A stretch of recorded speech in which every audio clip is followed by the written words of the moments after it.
যে ফ্যাসিস্ট শেখ হাসিনাকে যে বাংলাদেশের ছাত্র জনতার অভ্যুত্থানের মধ্য দিয়ে তাড়িয়ে দেওয়া হয়েছে এবং নতুন একটা সুযোগ সৃষ্টি হয়েছে বাংলাদেশকে নতুন করে গড়ে তুলবার, বাংলাদেশকে একটা গণতান্ত্রিক রাষ্ট্র হিসেবে গড়ে তুলবার, সমৃদ্ধ রাষ্ট্র হিসেবে গড়ে তুলবার সেই সুযোগকে আজকে আবার ধ্বংস করে দেওয়ার চক্রান্ত চলছে।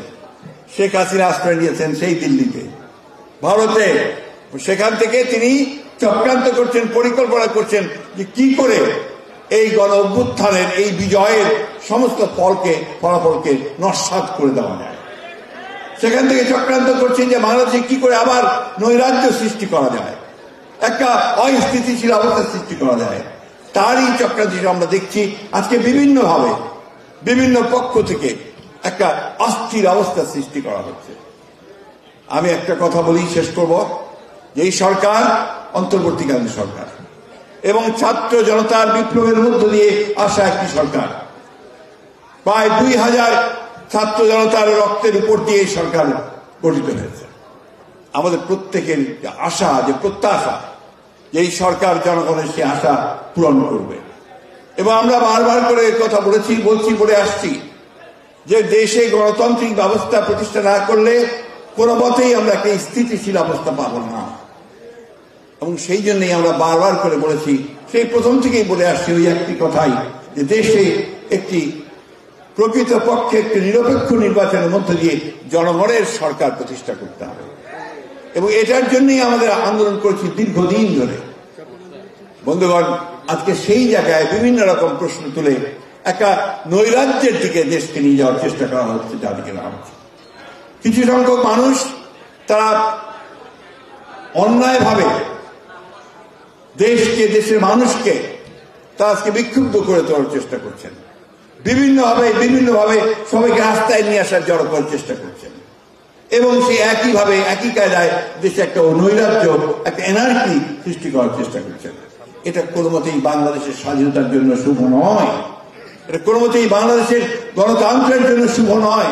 এটা কোনোদিনই বাংলাদেশের স্থিতিশীলতার জন্য শুভ নয়।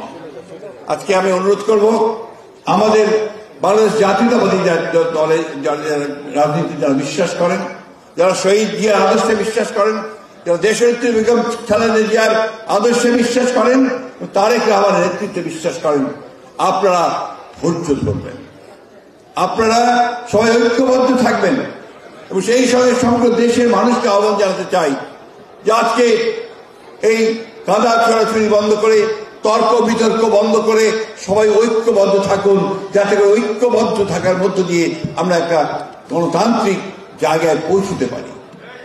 আমরা এই কথা বারবার করে বলছি যে অনেকে আমাদের সমালোচনা করে বলার চেষ্টা করছে যে আমরা নাকি শুধু নির্বাচন করছি, আমরা সংস্কার করতে চাই না।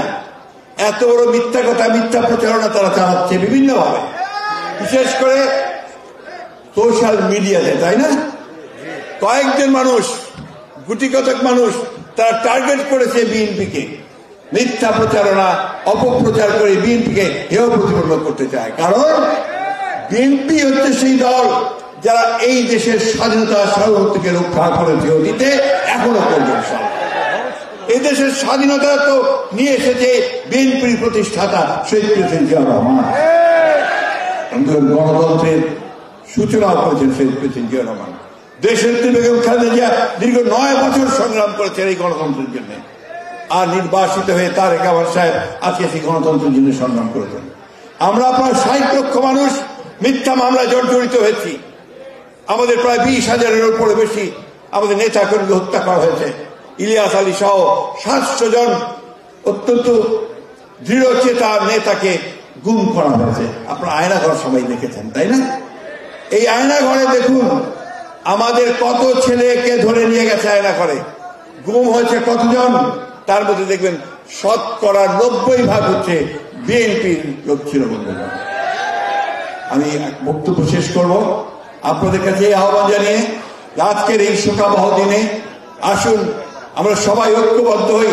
আমাদের সেই সব বীর সৈনিক যারা আমাদের দেশের স্বাধীনতার জন্য প্রাণ দিয়েছেন, এত প্রাণ কিন্তু মুক্তিযুদ্ধ যায়নি। 57 জন অফিসার মুক্তিযুদ্ধ শহীদ হননি। এই অত্যন্ত পরিকল্পিতভাবে এই 27 জন চৌকস অফিসারকে হত্যা করা হয়েছে। সেই জন্য আসুন আজকে আমরা শপথ নেই যে আমরা যে কোনো মূল্যে বাংলাদেশের স্বাধীনতার সার্বভৌমত্ব আমরা রক্ষা করব। আমরা যে কোনো মূল্যে বাংলাদেশে স্থিতিশীলতা রক্ষা করব। আমরা যে কোনো মূল্যে বাংলাদেশে গণতান্ত্রিক ব্যবস্থা ফিরিয়ে আনবো।